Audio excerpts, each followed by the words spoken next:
Hi, this is Dr. Marc Adajar from Chicagoland Men's Health and XSculpt. I'm hanging out with Rod and Eric on the Asian American perspective. I hope you enjoy it.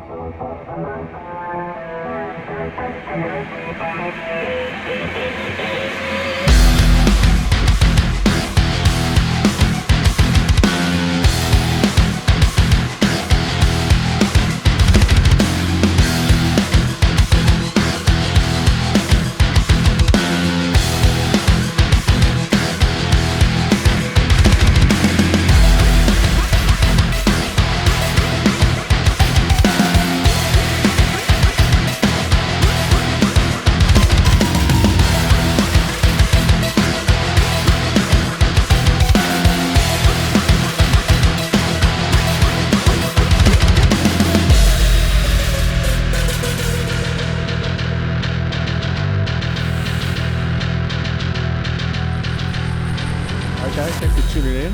We've got Dr. Marc Adajar with us today. Look, Marc, let me read some of your bio real quick. Dr. Adajar is a leading Chicago surgeon and has been in practice for over 20 years. Known for his expert knowledge in treating gynecomastia and body contouring for men, certified in testosterone and hormone replacement therapy, one of the top gynecomastia surgeons in the country, and has helped many patients reach their desired goals. He's also certified in peptide therapy, medical weight loss, performance enhancement treatments through the Academy of Anti-Aging Medicine. Marc's also a business owner and entrepreneur. Marc, welcome, buddy. Thanks for having me. Yeah, dude.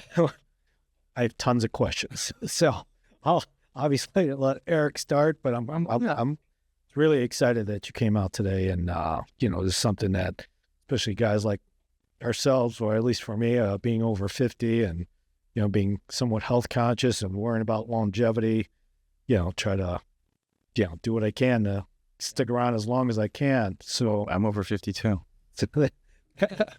there you go. You grew up in the Chicago area? Mm-hmm. Born and raised. Born and raised? Where'd you go to high school at? Loyola Academy. Oh, you're one of these kids. Good for you.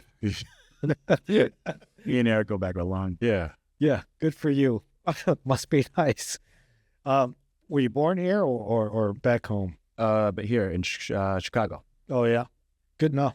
So I guess one of the first questions, and this comes from my 17-year-old nephew, who's the smartest kid in his school, and he's looking to go to Northwestern University, the medical school. Wow. He wants to know how you got to this point. What was your path to get here? To be honest, it's a family business. My dad was a surgeon. My uncle is a surgeon. It was that hard. It's a family business. I have a couple of brothers, and I have two older stepbrothers and a younger brother, all physicians. Nice. My dad was one of those guys who said, "You could do anything else. You could do anything you want in life after you become a doctor." So that's pretty much how I got into it. He's just lucky that I loved it. So, what about the schooling? After high school, obviously college and right. So after high school, I went to Loyola University for 4 years, and then after that, I went to the University of Santo Tomas in the Philippines in Manila. That's where my father went. My two older stepbrothers went. My grandfather, my uncle, and so my dad was pretty much like, it was good enough for us, and look where we are. It's good enough for you. So nice. So I lived in Manila for 4 years. After that, came back. I did my first 2 years of residency at St. Vincent's Hospital in New York. There, and then after that, I transferred to Yale Masonic Medical Center for my final 3 years. Surgery is 5 years, and then I did a fellowship in trauma and surgical critical care at Illinois Masonic. And I finished that in 2006. So I started practice in 2006. Wow. Quite a path. Yeah. Long one. Yeah. So obviously it's in your blood. Yeah. And so you start off as a surgeon, right? You want to be a surgeon. And then so now you are transitioning to men's health. Right. So I did trauma, surgical critical care, and general surgery from 2006. I did it for 2006 to like 2000. 18 more. The trauma I did for about 8 to 10 years, it got very stressful and kind of burned out from because I was doing trauma. My trauma shifts at night and general surgery during the day. So I was doing pretty much 120 hours a week in work. And then it just got too much. And then my general surgery practice got so busy, I was just doing purely general surgery. Right. And then after that, I kind of lost a passion for it, for doing general surgery. I don't want to say bored, but there was a lot of politics around with insurance reimbursements and a lot of just drama. It was very difficult to do what I wanted to do. Right. So then, and then what ended up happening in 2014, one of our good friends had passed away. Right. And so at that time, Eric was, we went to college. We went to college together, all of us, but he had passed away suddenly from a sudden heart attack. Wow. And at that time, I was, I wasn't healthy. I was a very big guy. I had pre-diabetic, borderline hypertension, fatty liver, high cholesterol. And then, it was very sad because unfortunately when Eric passed, he had left behind his wife who was pregnant. Right. 36 weeks pregnant. And so when we went to, it was very sad. When we went to the funeral, my sons were just like, please don't leave us like that. And so I started, I was the fat kid who always did every diet in the book. Sure. Always gained the weight back and even more. And so at that time, I dedicated myself to focusing on my health. And then so I went back and got certified in exercise physiology and nutrition. And so I was doing it. And then I reached a plateau in my weight loss because at that time I was 260 pounds, 40% body fat. I reached a plateau in my weight loss after only 15 pounds. Couldn't figure it out. One of my colleagues said, you should check your testosterone levels. And then, of course, they were extremely low. Then I started getting into that realm of hormone replacement therapy and anti-aging longevity. And then ever since, and that was at 2015, December 30th, 2015 was when I started that journey. And so, because it was such a game changer for me, but normal medicine doesn't do stuff like this. If you go to your primary care doctor and you ask them about your testosterone level, the majority don't even want to send the testosterone levels because if they send it and it's low, they have to treat it. And treating it can be very labor intensive. And so usually primary care doctors are very resistant in it. Is it just because they just don't know how to treat it? They don't know how to address it. They don't know how to treat it. It's specialized training. Right. If you don't do it right, there can be a lot of side effects if you don't know what you're doing. Right. And so and I was this is something that everybody should be doing. It was such a big help to me, so I decided to adding that to my practice. And so I started doing testosterone replacement therapy and peptide therapy and got certified in all of these things. And then one of my residents, or we were residents together, Dr. Trung, he's a cosmetic surgeon who's my partner in XSculpt, which is my cosmetic practice.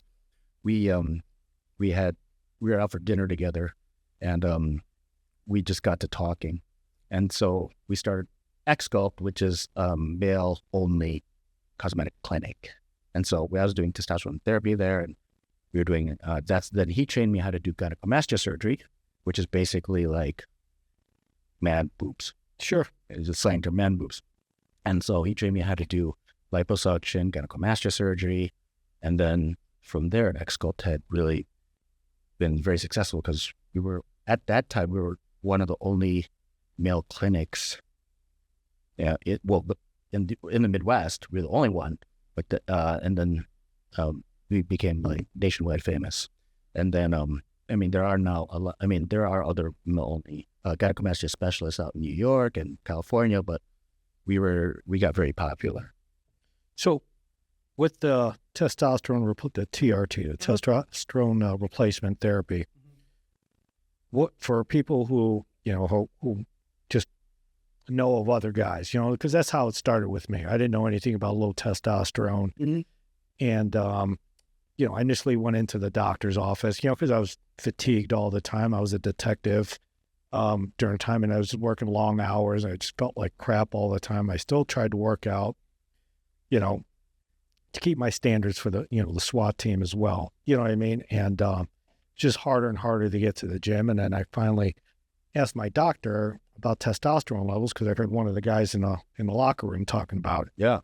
So he told me, and I don't know, tell me if I'm right or wrong, the standard is 300 to 1100, whatever those measurements are measured in.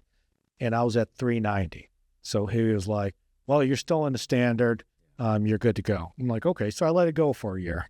And then I just happened to be talking to, a friend that Eric and I share. And it just happened to get on the topic of testosterone replacement. And he's like, oh, why don't you go see my doctor? You know what I mean? And I don't think he really specializes it. He's just like I'm not knocking this guy. He's a great guy. He's kind of like a Dr. Feelgood. He was like, oh, you want to try testosterone? Let's try this. Let's take some labs. And he, and gave me the kit, the TRT, the anastrozole to go with it, and folic acid, to go with it. I knew nothing about testosterone replacement therapy. You know what I mean? So I took it, and I thought it was a game changer. You know what I mean? Because like 3 days later, things change. You know what I mean? You're obviously, your libido goes up. You can feel that because now you're getting morning wood. You know what I mean? And it's just like, yeah, okay, now I'm ready to go. You know what I mean? Sure. And then you just have a different change in the gym. Like the first month and a half, when I was still able to do deadlifts and stuff like that, I was cranking them out. Yeah. But, kind of plateaued after a while, and then COVID happened and stuff like that. And, my energy levels kind of leveled off and kind of tapered off a little bit during COVID. And I'm not a conspiracy theorist, but, I think it's part of the vaccine shot that, I took and stuff, and, it took a while to get rid of that. And, but it made me go online and look up different things about testosterone replacement therapy. Yeah. So like one of the things I wanted you to explain to guys who know nothing about TRT, what are the pros of, or why replace your testosterone levels? Yeah. So first of all, to talk about your levels, Yeah. The normal range in general is from 300 to 900. It depends upon the lab, but on average, that's what it is. 900 is normal for a healthy, unstressed 18-year-old male. 300 is normal for a healthy, unstressed 75. So your levels at that time was equivalent to about a 70, 75-year-old male. And physicians will tell you if it's in the normal range, you don't get, you're normal, you don't treat it. But it's not true. It's not, your level is specific to your age group. So that's one of the problems that a lot of primary care doctors, they don't realize that, or that's what they tell you. That's why also primary care doctors always want to check your testosterone level first thing in the morning, because that's when it's highest. But around 12, 1 o'clock, how people crap out and feel bad. Sure. Too. It's because that's when your testosterone levels start to plummet.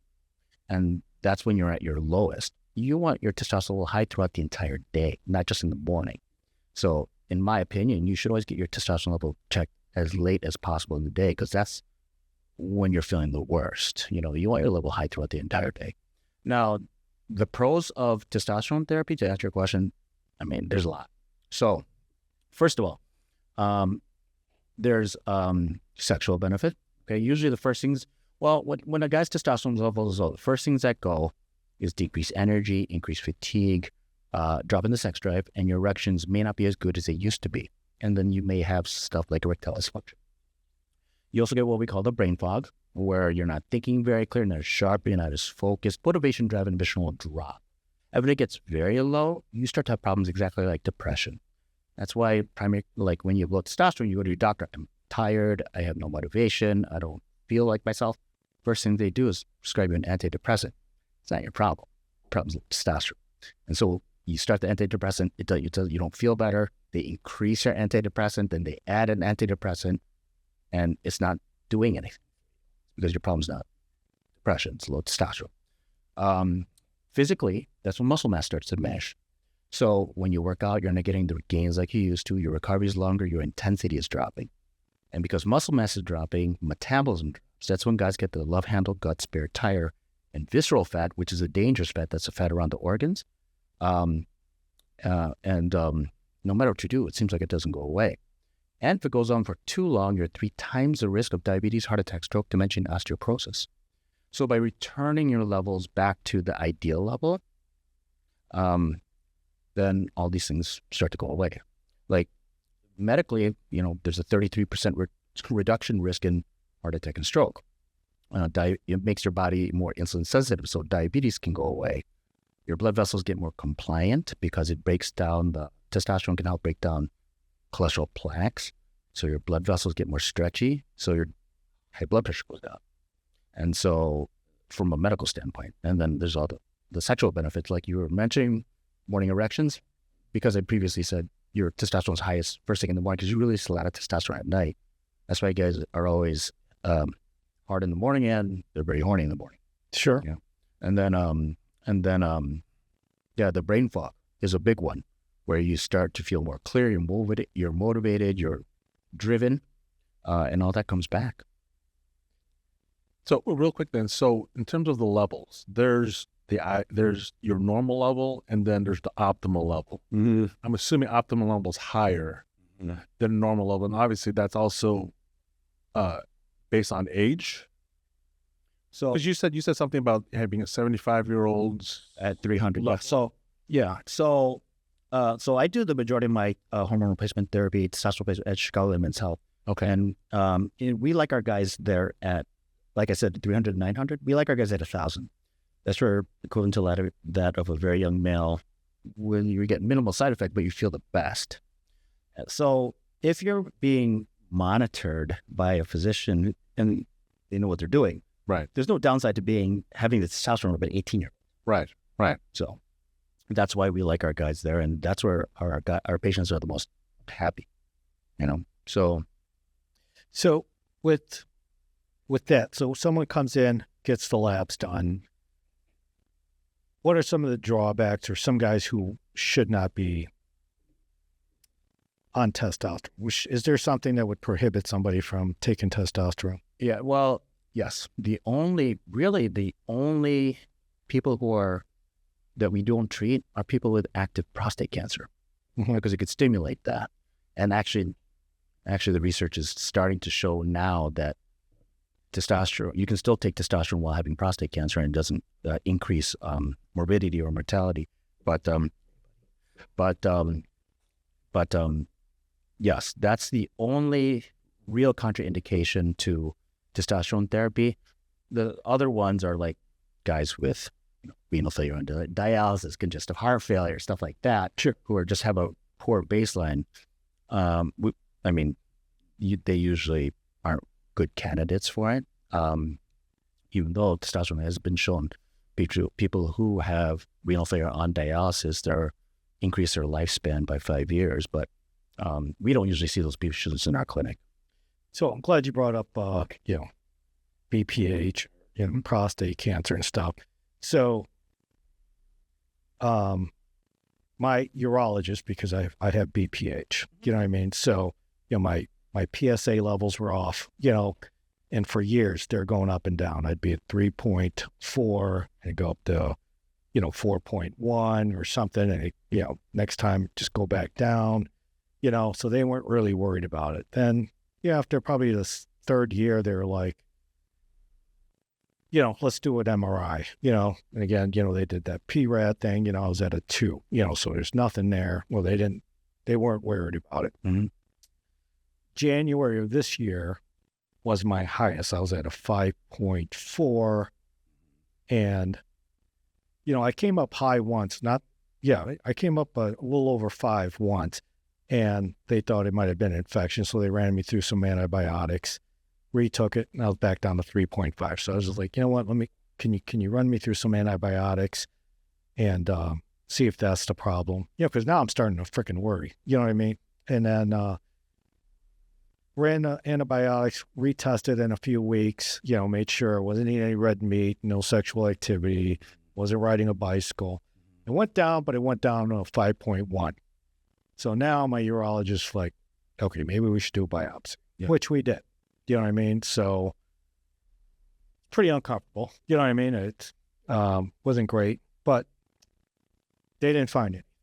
Luckily they had one section where it was called the acronym was ASAP, ASAP.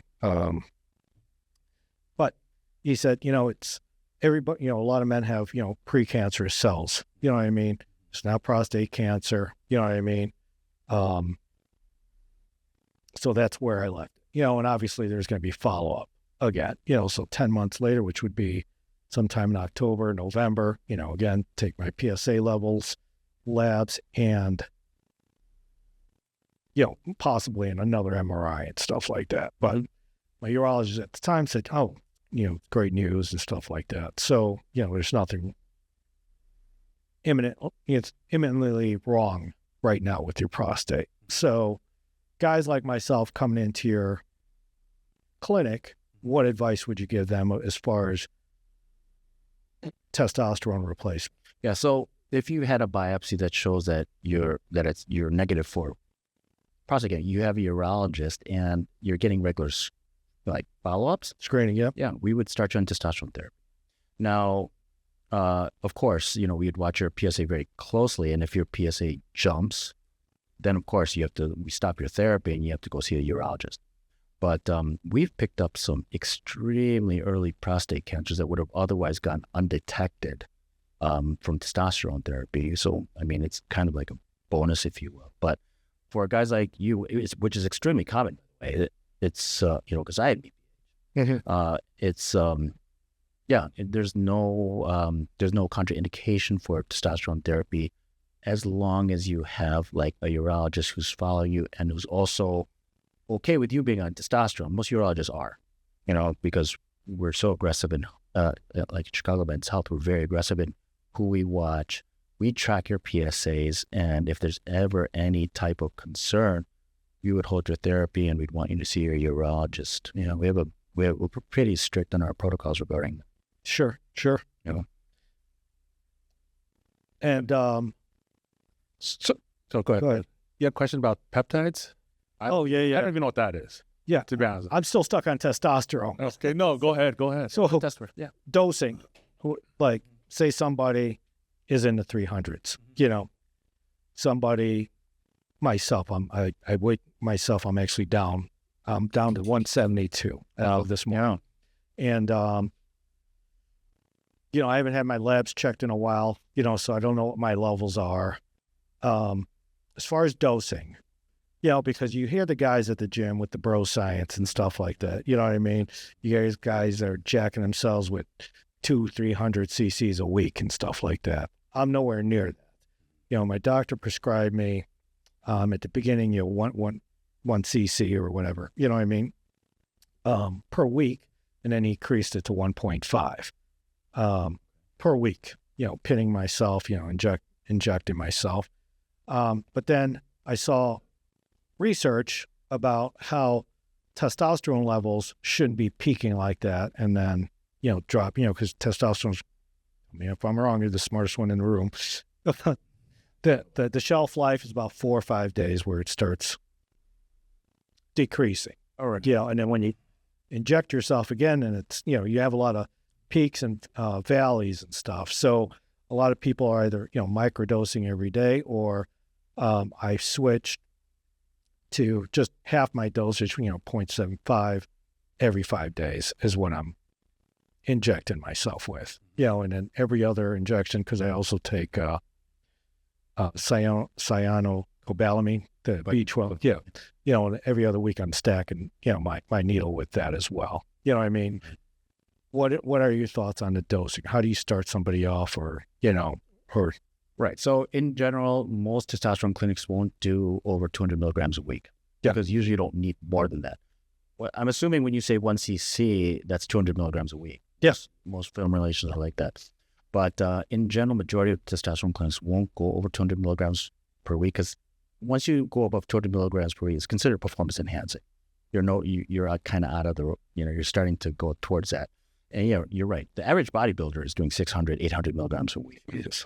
And so to answer your question, yes. So first of all, you mentioned about how it peaks and lasts for 4 or 5 days and it starts to decrease. There are actually different forms of testosterone you can use. Sure. In the United States, there's 3 legal ones. There's 3 in the United States that are FDA approved, which is testosterone propionate, testosterone cypionate, and testosterone ethanoate. And so most clinics use cypionate, or most docs, because it's very predictable. Now, because it lasts 7 days. You're right though. If you inject on day 1, around day 5, it starts to decrease. So the way we do it at Chicago Men's Health, we have our patients inject, like, let's say 200 milligrams on day 1. And then in 24 hours, testosterone cypionate's peaked in your body. That's usually when we give the estrogen blocker, anastrozole, which it prevents the conversion of testosterone to estrogen. Mm-hmm. And so you always want it on the peak day, which is the next day, 24 hours later. And then on day 3, 4, or 5, we don't do anything. But on day 5, it's starting to decrease. On day 6 and 7, we use a testicular stimulator. We use either gonadorelin or a medication called HCG. What these are, they're testicular stimulators. So what they do is because the job of your testicles is to make testosterone and sperm. But when your testicles see someone else is doing their job, like an injection, they get lazy because they have no job to do, and they could shrink from lack of use. We call that atrophy. And if that happens, if you stop testosterone therapy, it could take months to years before your testicles work again, and the whole time you're super low testosterone and infertile. We don't want that. So we use testicular stimulators stacked at the end of the week so that your testosterone levels stay high throughout the entire week. It's just at the end of the week, it's your body's natural testosterone, and your testicles are always working. So that's how we deal with the peaks and valleys. Okay. However, if you're not using those testicular stimulators, then you should be splitting your dose to 2 times a week. Now, you'll hear people, injecting 5 times a week, 6 times a week. Yeah, I don't think you do that. There's no research that ever shows that's any different. And I can guarantee you, if you inject 2 or 3 times a week, you are not going to feel a difference between 2 or 3 times a week and injecting yourself 5, 6, 7 days a week. However, that being said, it depends if you're having a side effect. So most guys will split, or I should say, we have our patients split their dose if they're starting to have acne breakouts. Okay, so that can happen. It usually happens with guys who had bad acne when they were teenagers. And so you'd want to split the dose so that you don't get as high a peak and then the acne doesn't happen. For example, like if I were to inject once a week, I have a breakout on my chest. But I've discovered that 3 times a week is perfect. 4 times a week, it's too much. 3 times a week is perfect. Twice a week, I still get a breakout, but at 3 times a week, I don't. So I'd split the 3 times a week, only because of the acne thing. Along with the acne, what are some of the other side effects your patients see? So we also have to watch for the estrogen side effects, right? Because estrogen is a female hormone, but it's a mixture of testosterone. So when you rise your testosterone, we have to make sure your estrogen stays normal. If your estrogen gets high, you can have water retention, mood disorder, sexual dysfunction, acne, and man boobs, or gynecomastia. So, but the first one is almost always water retention. And it usually manifests as like guys saying their rings are getting tight, or their face looks puffy, or they gained a lot of weight. Let's say like testosterone made me gain weight. I gained 10 pounds in 2 weeks. And you cannot gain 10 pounds of fat in 2 weeks. It's just impossible. It's always water weight from estrogen. Also, blood pressure can go up. So that's also a estrogen side effect. So we have to watch for that. You can also get 1 out of every 20 men can develop, they can make too many red blood cells in response to testosterone. Sure. And, and so of those 1 of 20, less than 1% can develop a blood clot from it. So it's a very low percentage.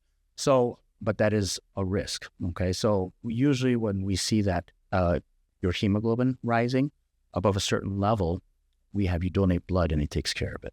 And obviously the prostate thing, that's the big one that we always have to watch, especially in our patients above the age of 50. Yeah. Especially, I'm glad you brought up the estrogen blocker and estrozole. So I've seen people talk about, other doctors online talking about how some guys it creates a lot of problems, with prolonged ejaculation, you know what I mean, or not being able to ejaculate or achieve an orgasm, and in some cases, even erectile dysfunction. Right. That usually happens when your estrogen is too high. Too high. Yeah. It's usually when it's too high. That's why it's important to know when our patients come in, we look at their estrogen level to see what their baseline is.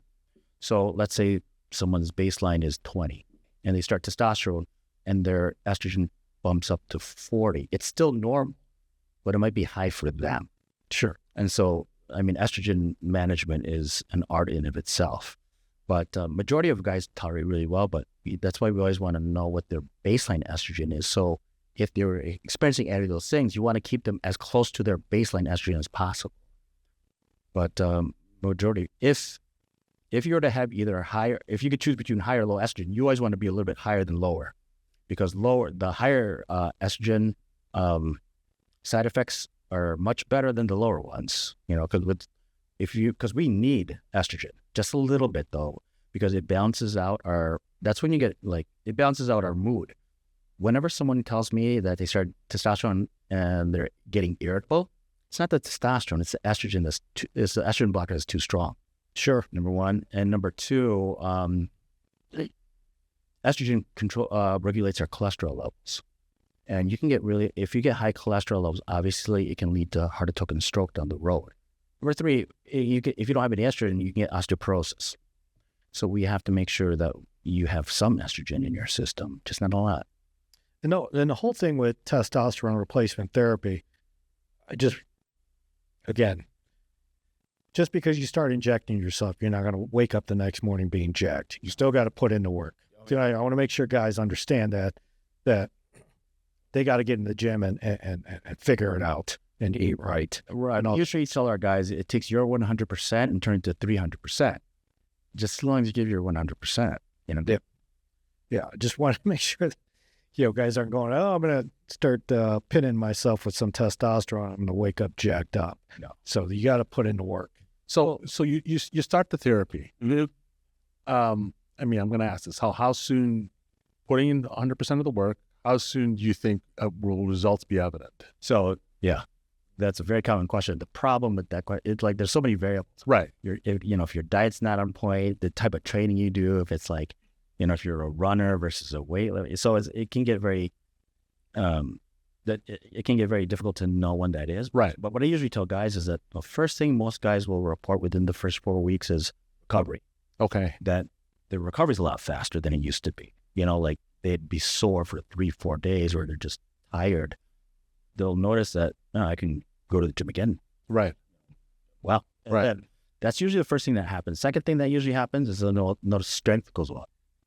The strength goes up, or their performance improves in whatever activity. If you're a runner, if you're a weightlifter, if you play basketball, you'll notice that things are you're starting to click. Yeah.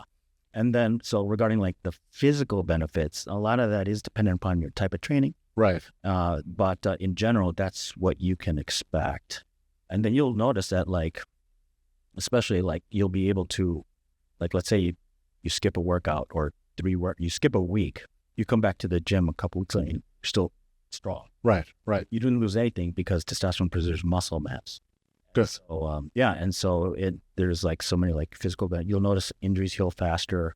If you have a sprained ankle, if you run and then your knee hurts, you'll notice that it goes away a lot quicker. Okay. Well, I'm glad you said that testosterone preserves muscle mass. Yeah. Okay. I mean, guess I'll be just complete. Just throw everything in the fire there. So I've been diagnosed with diabetes. I've got sleep apnea. I've got a bum shoulder, and I'm 2 months past lumbar laminectomy. So I got a lot of things going. Yeah. Okay. And just so everyone knows, I went to Marc's clinic, Chicagoland's Health, and you guys just drew my labs. See? So we're basically starting from zero. I brought my labs with me here, so I don't care. We can share the labs. Yeah. I mean, if you want to just go over what my testosterone level is versus my estrogen level. Yeah. I mean, because I kind of to me, I feel like I got a little more hurdles than most. at Yeah. my age. Yeah. And I figured, my intentions is to do testosterone replacement therapy to Get healthy. get healthy and just to kind of even out the playing field a little bit more. Absolutely. You know what I mean? So, and I figured, that's why I asked, like, from base one, from ground zero, like, how soon do we start seeing improvements? So from a medical standpoint, it's great that you started therapy, especially because of the diabetes thing. Yeah. I mean, because what happens is with testosterone therapy, your cells are going to start to use the sugar better. Right. You become more, they call it insulin sensitive. Right. And so that's very good. And especially when you start like working out, gradually as you can tolerate, as you build the muscle, metabolism goes up, your sleep apnea will probably get better as you lose weight. The lumbar laminectomy, research shows us that if you're having any type of like orthopedic or musculoskeletal surgical procedure, you recover faster if you're on testosterone therapy than if you're not. Okay. And so most orthopedic surgeons will tell like, no, please continue doing it. Right. Because you're out of bed faster, you heal faster, you get more energy. And so that's why you should stay on testosterone therapy. But regarding your lab, so when we do our initial labs, we do a complete like health check. So we do a complete blood count, okay? And to see what your red blood cell levels, you have any infections and your bleeding risk or how adequate your platelet works, and yours are great, okay? There's no real issue on that. Now, that's followed by a complete metabolic panel where we check the liver, kidneys, electrolytes, and all that stuff. Your glucose is high. I don't know if you're fasting on that. That was not fasting, but again, I'm diabetic, right? Yeah. So yeah, you're 159, which is high. If you're fasting, we want to see it less than 100. But you weren't fasting. I can't remember. Are you on insulin? No, but they put me on Ozempic. So a thing with the Ozempic was from kind of doing some research is you lose muscle tone. Right. Of being on Ozempic. So then being on Ozempic and TRT. It's the best stack. Yeah. Yeah, because it's all the weight you lose is fat if you do it right. Okay. I mean, the reason why people lose muscle mass in Ozempic, it's not so much the medication itself doesn't cause it. You're just not eating your protein requirement for the day because you can't. Right. Because you're just full. Right. And so on Ozempic, you should be eating a minimum of 0.5 grams of protein per pound per day. Minimum.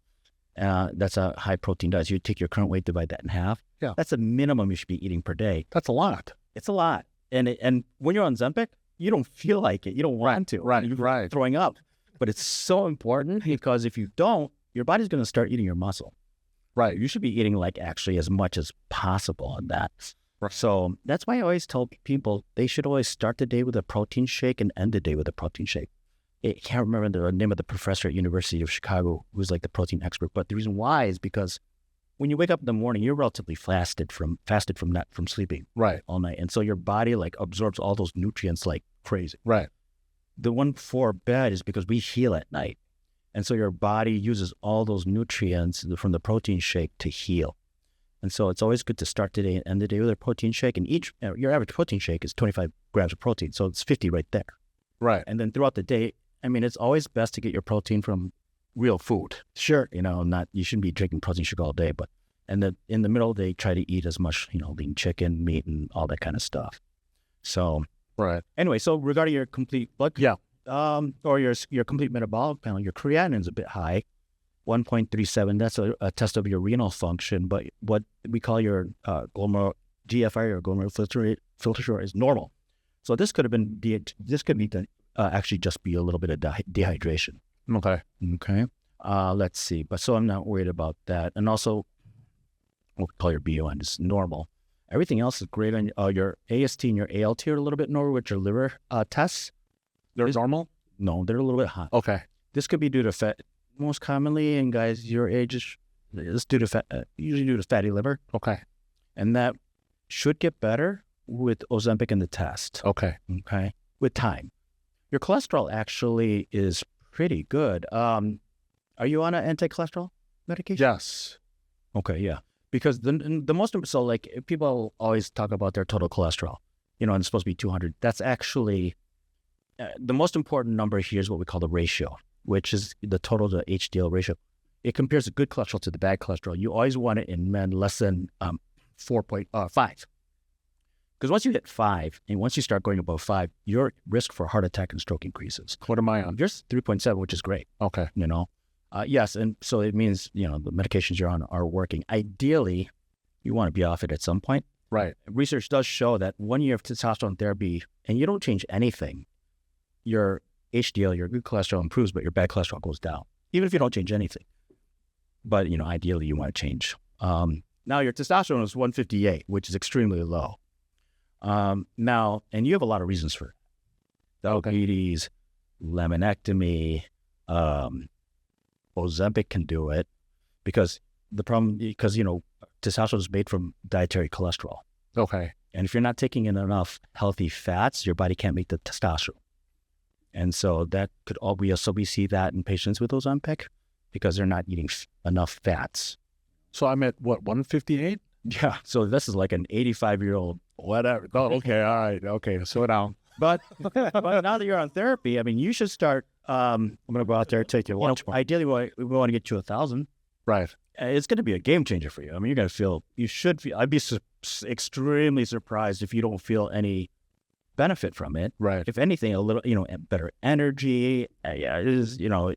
And then usually what happens, guys get more energy. They start to work out more. They see the change in the gym from the test. Then they get more motivated, and it's just like. It's just like a snowball. Right. But yeah, so that's really low. Thyroid is great. LH is a luteinizing hormone. That's a hormone that our pituitary gland releases to tell your testicles to make testosterone. The reason why we send this is because if it's low, we know that the person has been doing the testosterone before coming to us. Because your LH will always be low if you're taking testosterone. But in our initial lab, we expect this to be either the normal range or high. What's mine? 2.8. So what is that? Normal? High? It's normal. I would have expected that this should be higher because of your testosterone is so low. Okay. But I mean, it really doesn't change our treatment at all. Right. Okay. But if it was like 0, that would mean that like, if this was 0, your test is low, that means you were taking some sort of steroid before coming to us. Right. Abuse or something like that. Okay. Your estrogen is only 7.5, which is low. Now, the reason why this is low is because your testosterone is so low. Because estrogen is made from testosterone. If your testosterone is really low, your body can't make the estrogen. I thought if one goes up, one goes down. No. No. If your test goes up, your estrogen will go up. Okay. In general, that's what we would expect. Right. But yours is low because your body doesn't have enough testosterone for it to be manufactured. Gotcha. And so that's why it's low. But that's why we didn't start you on an estrogen blocker, because we want to see at the 3-month mark what this is. Okay. I bet you at the 3-month mark, we're going to start you on an estrogen blocker. Okay. Because your body is replenished. And PSA is great. Okay. 0.6. I mean, that's great. I mean, for a guy your age, it's really good. Good for you. Yeah. Mine hovers around 2. So, but yeah, yours is great. That means you don't have the likelihood of BPH or anything like that is really low. But that's something we definitely always want to look for. Like, for example, if it goes from 0.6 to like 2, let's say that happens. Right. It's still the normal range, but it's a big jump. Right. That's concerning. Okay. It's not just if it goes above 4, which is the normal range. If it jumps a significant amount, but is still normal, that's something we look at, And so we're like, hey, wait a second. I'm like, that's a big jump. And then that's when we would say, we have to repeat your PSA, no sex for a week, don't do any Valsalva, don't lift weight, don't ride a bike, stuff like that. Okay. Because there's a lot of things that can raise your PSA a little bit. So we would repeat it, make sure that goes back to normal. Okay. So we'll repeat in 3 months? 3 months. So yeah, so we do we do labs in 3 months after starting XSculpt, only because it really takes 3 months for it really to get in your system, hit every cell in the body, and your body really get used to it. I always tell people hormone therapy is just like diet and exercise. You change your diet, you're not skinny the next day. You lift your weights, you're not jacked the next week. It does take time for your body to get used to the medication, but usually within the first 4 weeks, most men report increased energy, better sleep, return of morning erections, increased sex drive, faster recovery from workouts, clearing of the brain fog. That's usually almost those are the benefits. Benefits within the first usually 4 weeks. Wow. And you should be experiencing that even sooner, I would imagine. Okay. All right. Well, my program for it starts this Sunday. Yeah. So 3 months from today, we'll check.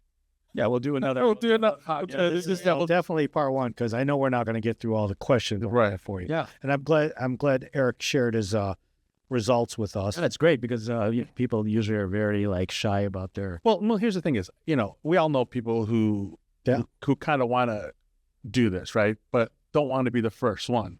Yeah. Or don't I'm like, well, I got nothing to lose at this point. I don't care. It's great that you're healthcare is. So for me, is if my friends, if I got to be the guinea pig for them, I don't care. That's fine. It's for more so for my health. But if it'll eventually benefit them, then encourage them to do it. Good, But more importantly, you have a wife and kids at home. Well, yeah, right. Yeah. That's Yeah, it's funny is after I got a testosterone, and every now and then this conversation would come up. A lot of guys that I retired from all the time. Police department with, and like, oh yeah, I started that like 10 years ago, and I'm like, why didn't you tell me back then? You know what I mean? You have a lot of It's just like, okay, I didn't have any, problems to worry about, as far as erectile or ED and stuff like that, but I tell people, I was like, well, yeah, I'm older. I'm not driving nails into the wall anymore. You know what I mean? I'm at a certain age, but we're tested out, and I tell guys all the time, TRT is a game changer. You know what I mean? As far as, sexual function and libido, you know what I mean? And having a drive and stuff like that. And and Eric is right.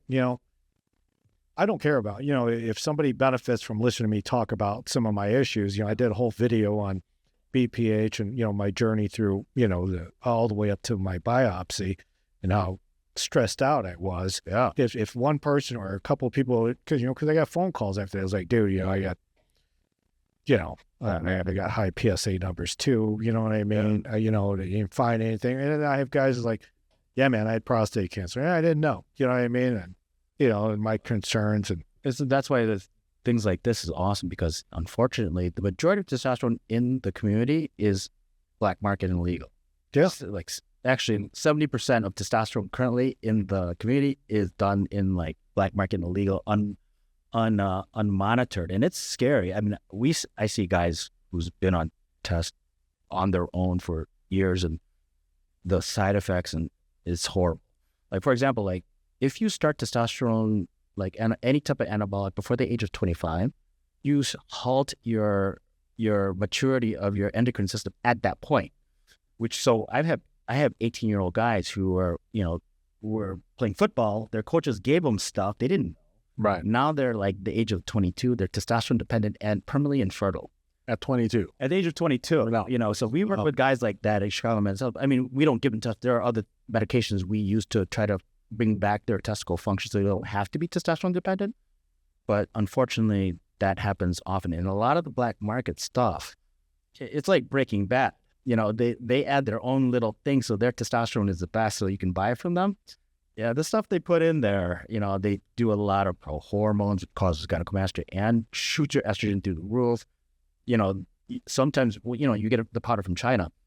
Sometimes they'll give you horse testosterone or equine or cow testosterone. You'd be hung like a horse. What's wrong with that? One.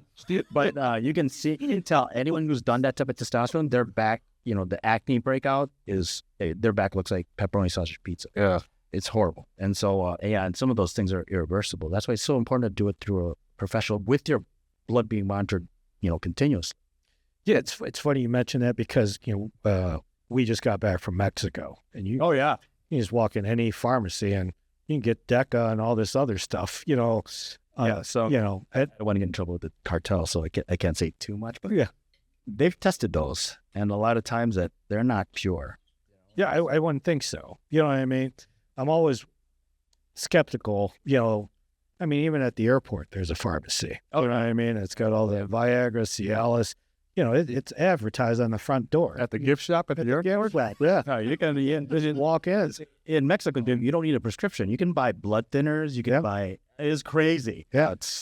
You can buy all the anabolics there. Well, here's the thing is, so I think people our age, a lot of people, at least from my opinion, they're scared to admit that they're no longer the person they used to be. I mean, you know what I mean? None of us are. I mean, I know for sure I'm not, right?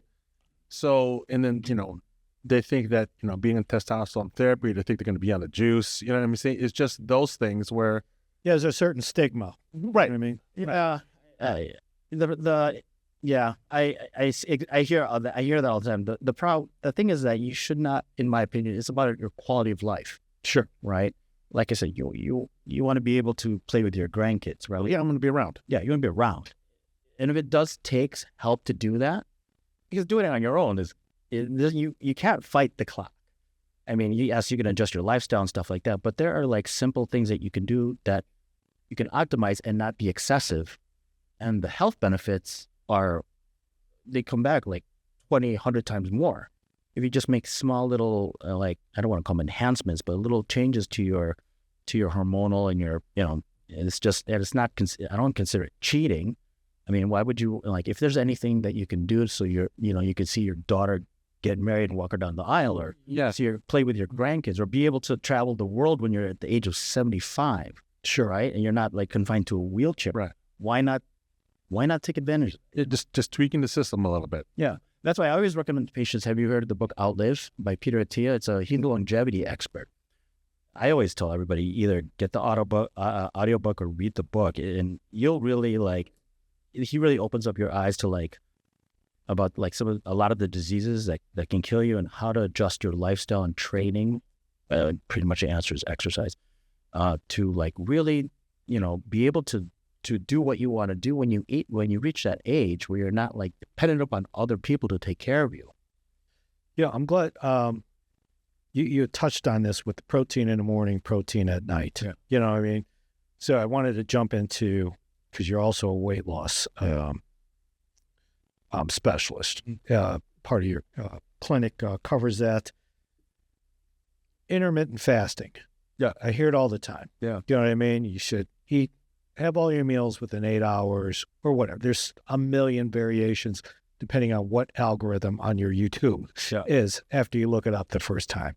What are your thoughts? So intermittent fasting has been shown for people to lose weight, and the advantage of it increases your testosterone level and your growth hormone. That's the benefit of intermittent fasting. However, what people don't know is there is an endpoint. So the research was all done on obese individuals, right? So once you get closer to your ideal body weight, the intermittent fasting benefits aren't there. Okay. The thing about intermittent fasting, what makes it so successful is because it's easy. Wake up, don't eat until 2.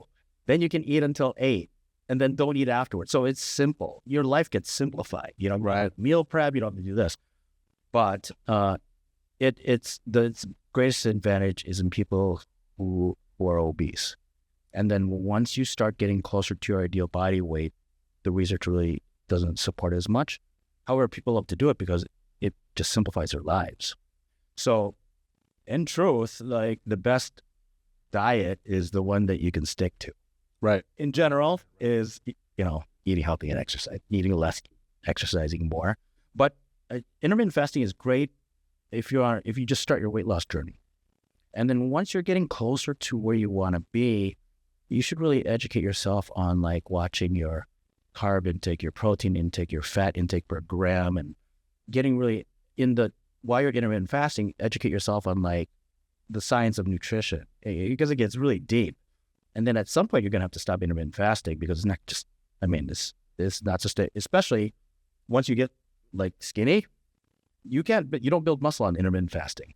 Yeah. Because let's say, for example, you're supposed to be eating 125 grams of protein per day. I think 200 based on your weight, right? Yeah. So imagine eating 200 grams of protein. I don't even know how to do it. Window. Yeah. That's brutal. Number one. Number two, your body won't be able to absorb all that at one point at the same time. Right. You'll get protein shits where if you eat too much protein, you start getting diarrhea and stuff like that. Your body just can't absorb that much. Right.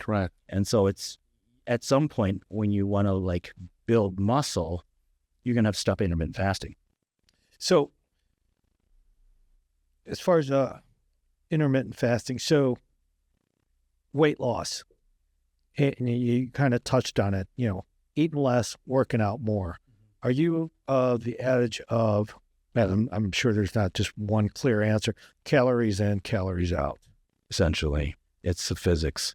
But calories in and calories out, that, if you break it down, it gets extremely complicated. Like, then you're starting to talk about what type of calories in, and like what your macro split is and your percentage, and like protein, carbs, is it like 20, 40, 40? You get into that for the intake, and then the output, it depends upon the type of training you're doing. Are you doing hypertrophy training? Are you doing strength building? Are you doing a lot of cardio?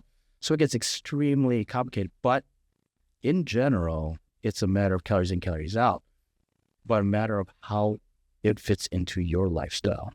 A lot of people don't know, like, let's say, for example, like you love running, right? Let's say, and you get great results from running.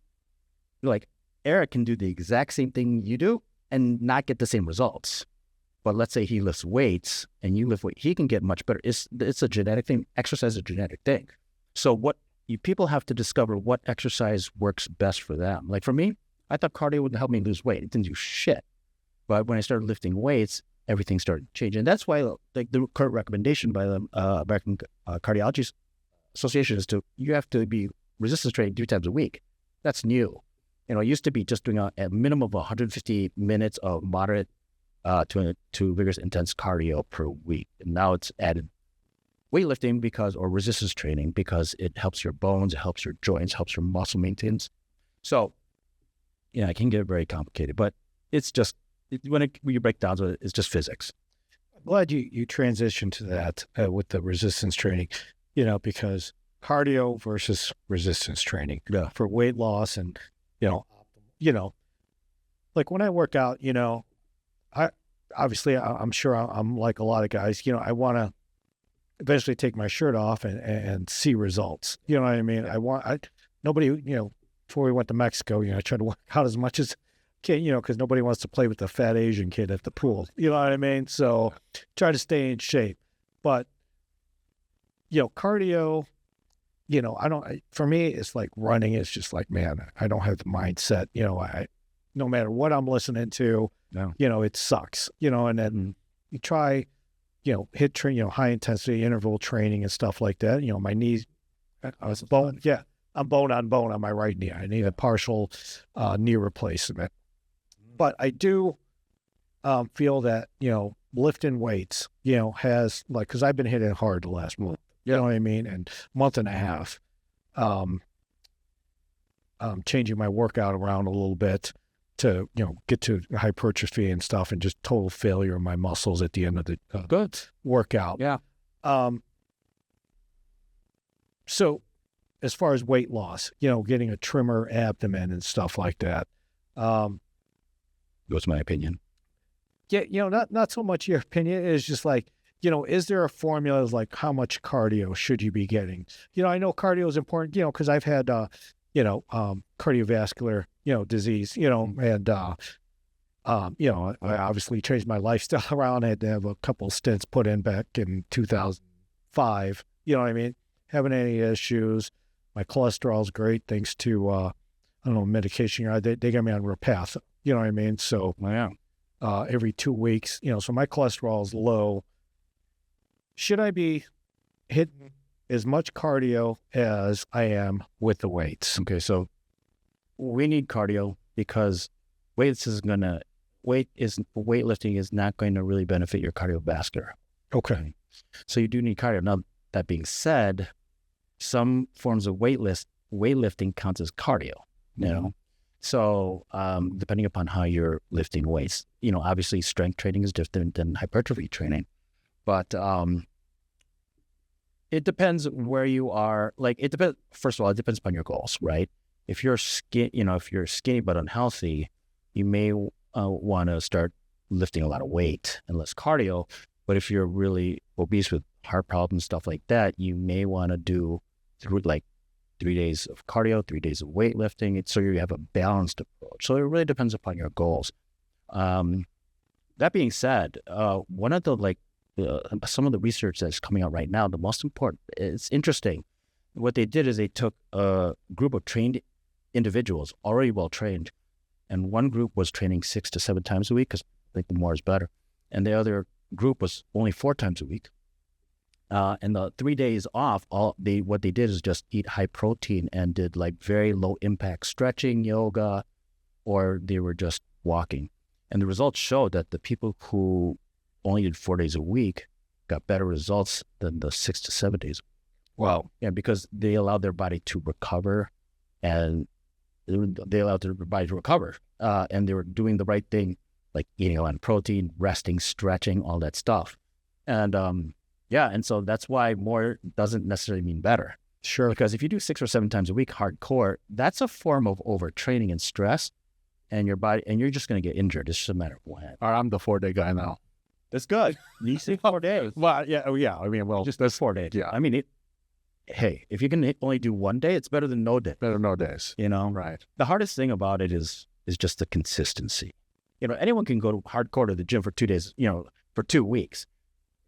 To make it a lifestyle change is a challenge, I don't know if you guys ever read the book Atomic Habits.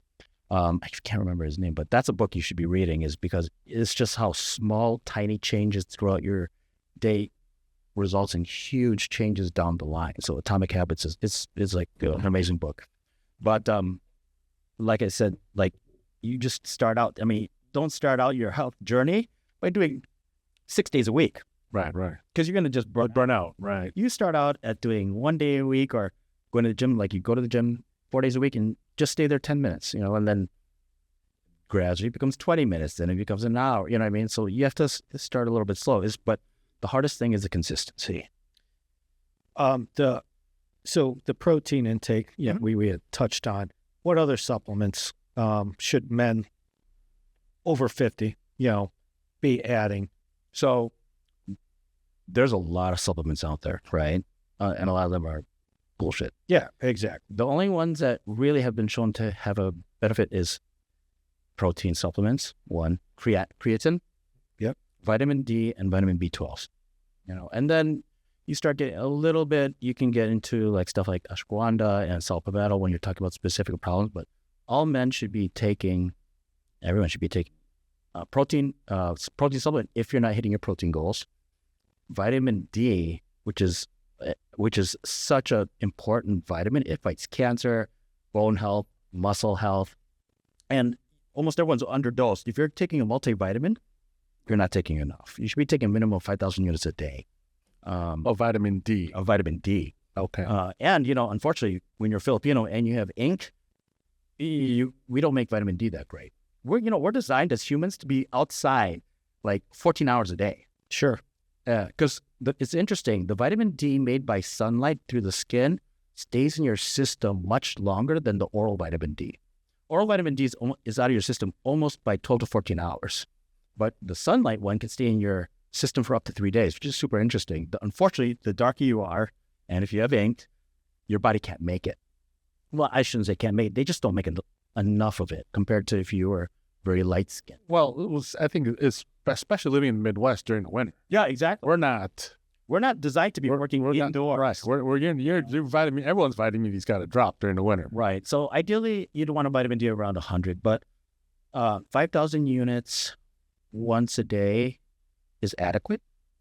Sometimes you'll see that the vitamin D 5,000 units, you can't get it like Walgreens. It has to be done. You can get it through Amazon with K2. K2 is what they call a cofactor that helps your body absorb the vitamin D better, and they have that out there. You can see that. But at least 5,000 units. If someone is deficient, I tell them 5,000 units twice a day for 90 days for loading, and then 5,000 units. Vitamin B12 is your energy vitamin. I mean, if you look on Red Bull, there's you get 5,000% of the daily requirement, but you should be getting 1,000 mcg, microcentigrams per day, cyanocobalamin. Yep.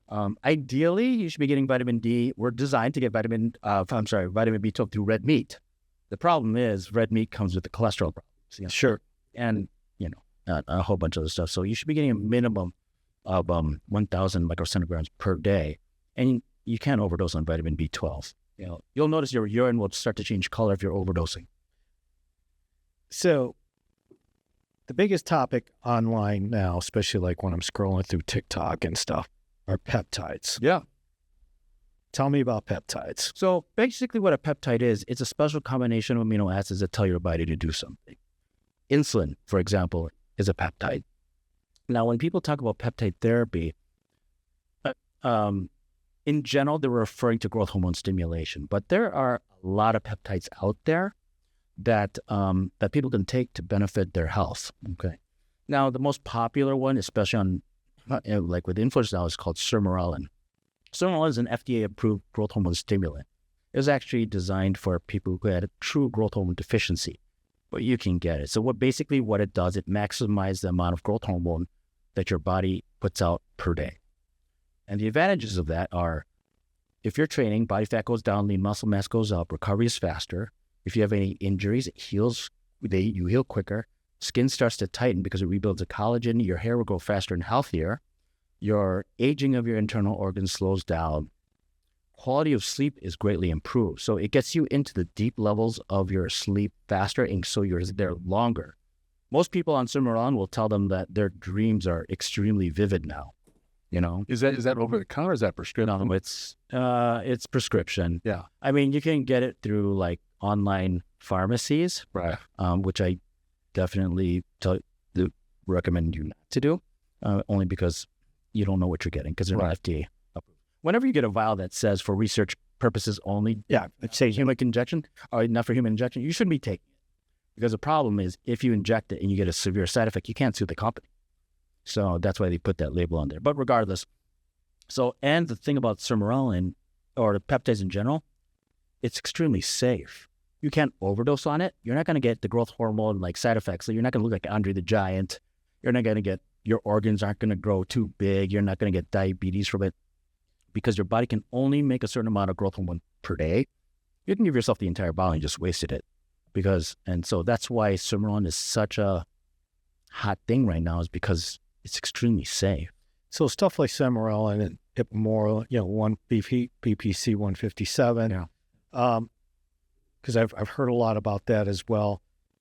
When do you expect to see results if you're on a daily regimen on these peptides? Okay. Say if you're putting in the work, Right. So for the sermorelin in general, there's like what we consider the loading phase of 3 months. It's just like testosterone therapy. You need your body time to adjust to it. But for sermorelin, it's very subtle. Usually, most people report within the first 6 weeks, the dream thing, their sleep is much better, faster recovery from workouts, increased energy. Over time, you start to see stuff like, you'll eat a couple of pieces of a large pizza. The next day, you still look really good. It's stuff like, because calories will start to shift from storage to repair and recovery. Yeah, I want some of that. And then, like, people will tell you, like, prescription stops degrading, that your prescription becomes stable. Like I said, the sleep thing is huge. We're designed as humans to sleep 8 to 10 hours a night of high quality sleep.